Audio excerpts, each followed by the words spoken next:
Muhammad bin Saudi എന്ന് പറയുന്ന ഈ രാജാവിനിക്ക് അത് വലിയ ഇഷ്ടമായി. കാരണം രാഷ്ട്രീയപരമായ നിലക്ക് ഒരുപാട് ഉയരാമല്ലോ. അദ്ദേഹം രാജാവാണ്, സ്വാഭാവികമെന്നോണം അദ്ദേഹത്തിന്റെ ഉദ്ദേശം അതായിരിക്കും.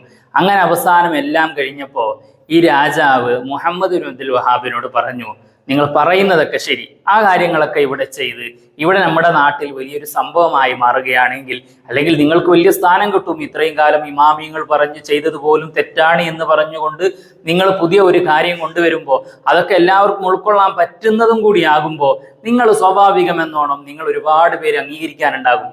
അങ്ങനെ അംഗീകരിച്ച് നിങ്ങളൊരു നേതാവായി കഴിഞ്ഞാൽ പിന്നെ ഞങ്ങളെ വിട്ട് വേറെ ഏതെങ്കിലും ഒരു നാട്ടിലേക്ക് നിങ്ങൾ പോകുമോ എന്നുള്ള ഭയം എനിക്കുണ്ട് എന്ന് ഈ മുഹമ്മദ് ബിൻ സൗദി എന്നയാള് മുഹമ്മദ് ബിൻ അബ്ദുൽ വഹാബിനോട് പറഞ്ഞപ്പോൾ ഈ മുഹമ്മദ് ബിൻ അബ്ദുൽ വഹാബ് പറയാണ്, അക്കാര്യത്തിൽ നിങ്ങൾ ബേജാറാവണ്ട, എന്തൊക്കെ ഇവിടെ സംഭവിച്ചാലും ഞാൻ ഈ നാട് വിട്ടു പോകൂല. എന്ന് മാത്രമല്ല, നമുക്ക് ഈ നാട് മുഴുവനും അങ്ങ് പിടിച്ച് നമ്മളുടെ കയ്യിലേക്ക് ഒതുക്കണം. അതിനെന്താണോ വേണ്ടത് അതൊക്കെ ഞാൻ ചെയ്യും, അതിന് നിങ്ങൾ സപ്പോർട്ട് നിൽക്കണം.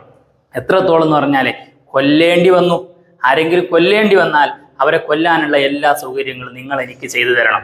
അതേപോലത്തെ എന്തെങ്കിലും പലതും പള്ളികളും മുൻഗാമികൾ പലരും പലതരത്തിലും ബഹുമാനിച്ചു വന്നിരുന്ന പല ആസാറുകളും അതേപോലെ മക്ബറകളും കുബ്ബകളും ഇതെല്ലാം പൊളിക്കേണ്ടി വന്നാൽ അതിനുള്ള എല്ലാ സപ്പോർട്ടും നിങ്ങൾ ചെയ്യണം എന്ന് പറഞ്ഞപ്പോൾ അങ്ങനെ അവർ രണ്ടുപേരും എഗ്രിമെന്റിൽ ഒപ്പിട്ട് കൊള്ളക്കും കൊലക്കും തുടക്കം കുറിച്ചു.